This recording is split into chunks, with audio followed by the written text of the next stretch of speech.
Western மியூசிக்ல counter பாயிண்ட்னு ஒரு concept இருக்கு. இது ராஜா சார் ஒரு பேட்டியில சொல்லி தான் நானே கத்துக்கிட்டேன். அதாவது 2 டிஃபரெண்ட் மெலடிஸ் ஒரே நேரத்துல இசைக்கும் போது வரக்கூடிய ஒரு அழகு.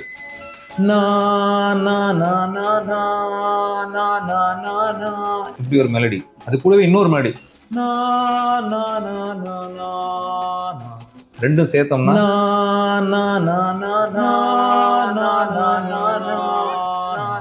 அழகா இருக்கு இல்லையா?